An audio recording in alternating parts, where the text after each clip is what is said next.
What's going on, guys? It's Nathan Humphrey, and today we talk about trauma. Trauma is a person's emotional response to a distressing experience. It could be a lot of things. For examples, like parental, like death of family members when you're a child, like auto accidents, physical violence, sexual assault, military combat experience, and pretty much what I just said, the loss of like a loved one or a friend or family or something. There's different types. There's acute trauma, reflects intense distress in the immediate aftermath of a one-time event, and the reaction is a short duration. Examples include a car accident, physical or sexual assault, or the sudden death of a loved one. Chronic trauma can arise from harmful events that are repeated or prolonged. It can be developed in response to persistent bullying, neglect, abuse, and domestic violence. Complex trauma can arise from experiencing repeated or multiple traumatic events from which there is no possibility of escape. Yeah, when I was little, like when I was getting beaten and stuff, I literally felt like there's no escaping, you know what I'm saying? Because I live with that, you know what I'm saying? So there's like no escaping that. My only escape I had was in my forts and my grandmother's, but when she died, I literally just played games most of the time just to like get out of the world I was in, you know what I'm saying? I play a lot of Pokemon, Zelda. I play a lot of games, but those are the main ones that like stuck with me. So they have a special place in my heart for that. Like, there's a lot of ways you can cope with it and stuff like that. But yeah, that's just a side note. Complex. Yeah, no possibility of escaping. The sense of being trapped is a feature of the experience. Like other types of trauma, it can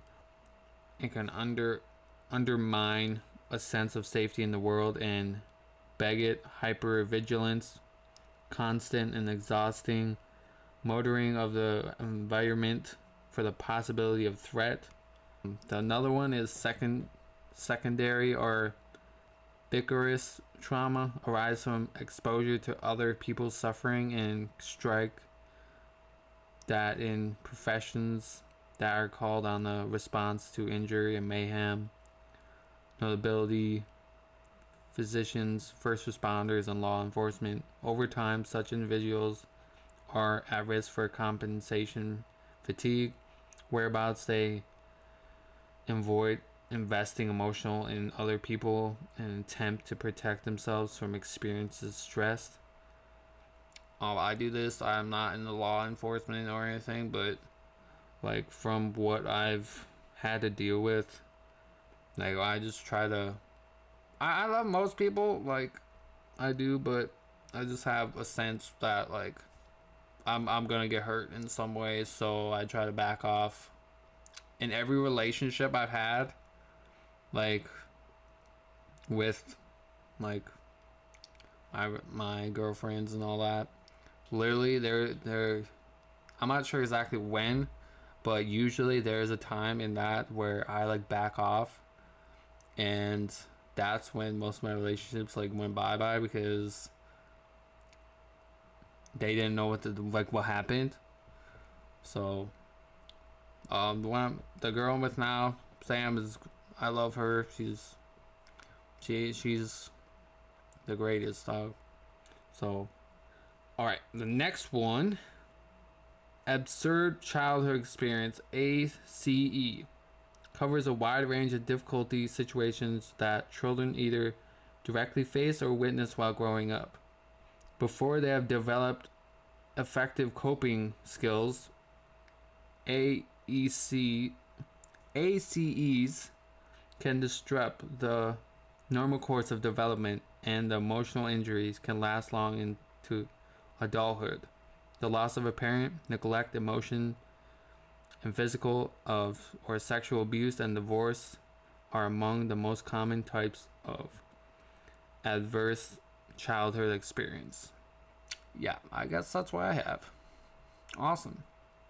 Most of those I've been like neglect, emotional, and physical, sexual abuse. Not many people know about that. I don't really like to talk about it, but when I was little, I was molested when I was sleeping, so I don't really like to talk about that. Like, I don't really like to talk about that, but it happened.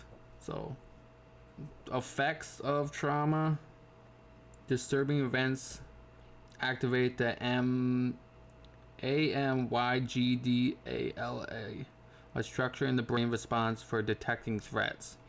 It responds by sending out an alarm to multiple body systems to prepare for defense.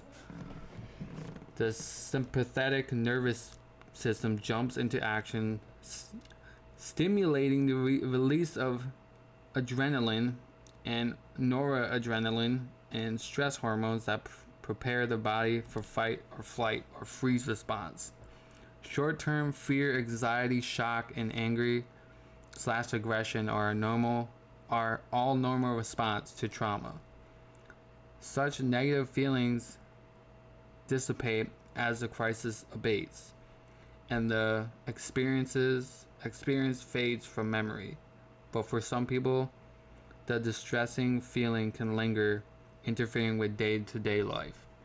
Like I said, I still struggle with this today. I know it depends on the day, really. I know sometimes it's really bad, the days are bad, but there's always something to fight for, you know what I'm saying? Whether it be like a person you love, whether it be like a career or anything like that. But there is help out there. I don't really like to take pills, to be honest with you. I only take like acid reflux pills because my stomach's fucked up, but I don't really like to take pills. Sufferers of long-term trauma may develop emotional disturbance such as extreme anxiety, anger, sadness, survivor guilt, disassociation, the ability to feel pleasure, or PTSD. I don't know if I want to go into this better, but I'll do it for you guys. When I was like little, like probably it's had to be in the literally, it's probably late elementary school, early middle school.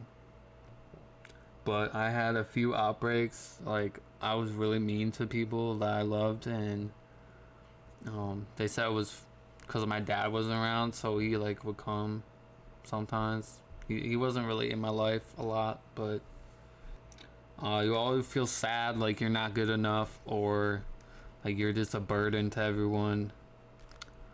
You're not a burden to anyone. I love you guys. I want you to be safe. I know I say this in every single one, but it needs to be like, I just want you guys to feel safe with these videos and be able to talk about in the comments and stuff like that. And just I will be, when I work from home, like when I do YouTube full time, I'll probably will go live with you guys and just talk with you guys about random stuff that if you guys are interested in that, make sure you subscribe and turn your post notifications on so you never miss out. Then survival guilt, disassociation, the ability to feel pleasure, the inability to feel pleasure. For me, I don't know if it's with like this for everyone, but for me, like my mom liked to sleep around. So in my head, I literally like, it like messes with my like sexual like stuff, because I'm not saying like it's nothing's wrong with it, but it's just like how I think, you know what I'm saying? Like I like to like enjoy it, but sometimes it's like, I'm sorry, man. Like, I just can't do it. You know what I'm saying? Because I like to have people feel. How do I want to say this? I like to make people feel good. You know what I'm saying? I know this is weird, but I'm just have to talk about it for a second.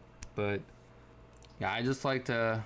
I've done a lot of fucking research on shit. Like, when I was insecure as shit, like in not elementary school, that's a little too young for that, but when I was in high school, I did a lot of fucking research on shit. Like, I'm not saying you have to do a lot of research. That's just, I just wanted to like be decent. You know what I'm saying?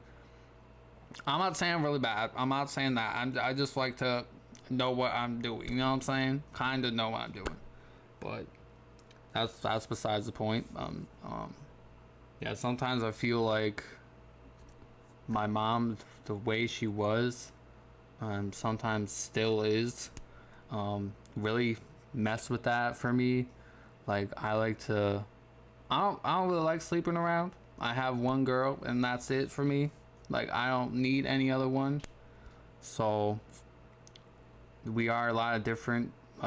We are different in a lot of ways. I really want that, like, love that you feel, like that people that stay. How am I supposed to say this? That people, you know, the people that stay together for like, you're like, damn, those motherfuckers are still together. You know what I'm saying? Like, I like, that's the love I want. You know what I'm saying? Not like just. I've been cheated on a lot of times. I have. Yeah, I know this is off topic, but some treatments for trauma. You might have to find your own treatment, or do what you love to do, or get back into something you love to do. Lifestyle changes are an early treatment option to consider. Well, you can do it anytime, but like eating healthy, exercising, avoiding drugs and alcohol, getting enough sleep, like seeing people you love regularly, self-care. I have a hard time with that, actually. Not like really hard, but like when I grew up, like, they didn't really care, you know what I'm saying? So I was like, fuck it, you know what I'm saying? What? Therapy. I will put some helpful stuff down below, like I always do, in the description. So if you guys have any questions or comments, concerns for me, let me know down below. If you guys have any like recommendation videos or anything, like topics you want me to talk about next or anything like that, or you guys have a question or anything like that, let me know down below. And if you guys are uncomfortable, just let me know in a comment, and I will keep in touch with you. If this helped you in any way, make sure you share, subscribe, turn your post notifications on so you never miss out. And I hope you guys are staying safe. I love you guys. I will see you in the next video.